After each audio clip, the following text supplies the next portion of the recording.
Morning cactus people. It's a lovely 32 degrees in the cactus house this morning, so before it gets much hotter I thought we'd have a little look at what we're up to today. Before we start, let's have a look at the echinopsis, which has got a couple of flowers at a very funny angle this morning, but it's better than last week. It flowered with one facing the back wall last week, so wasn't really didn't want to play that one. So yeah, anyway, what we're doing today, the other day we had a look at grafting an Opuntia, a monstrous Opuntia, with Opuntia floccosa. As you can see, Grunt Bear's keeping his eye on the graft and it's going very well. But Diana suggested, could we do it with some bigger Opuntias? And I thought, well, let's give it a go. So again, with the floccosa, which is a lovely plant but very slow growing, this will eventually clump into a big fluffy clump, but it takes years. These have taken probably about 4 years to get to this size already.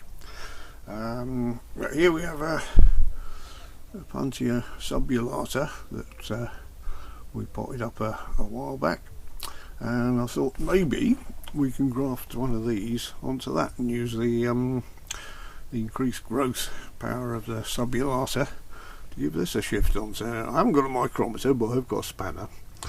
This is the adjustable spanner, which is called an English spanner, according to the French masons I used to work with, and roughly that's about the same size, so we'll go for that one. Now I can't really do all of this on camera, so I'll have to switch off and do a few bits, because I'll need both my hands for the next few bits.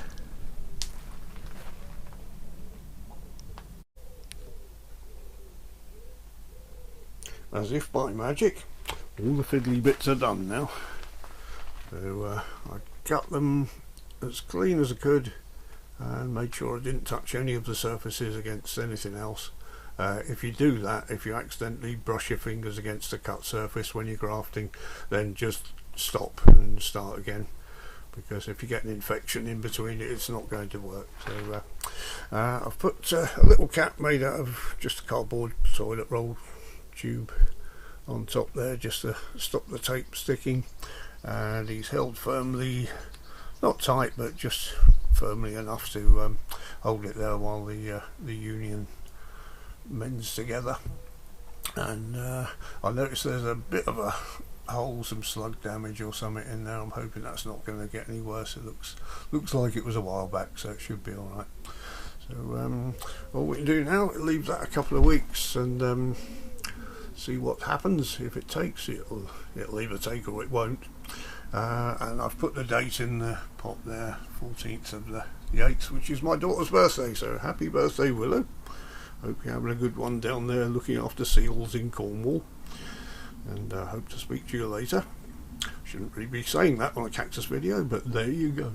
And over here we have an Opuntia I grafted a few years ago, which this one has worked in two aspects. These are vestitas, sorry. Vestita and the cristate version of Vestita, which are growing. They're about twice the size, 3 times the size as when I put them on there. I was hoping they'd get away a bit quicker being on Opuntia, but hasn't made a lot of difference.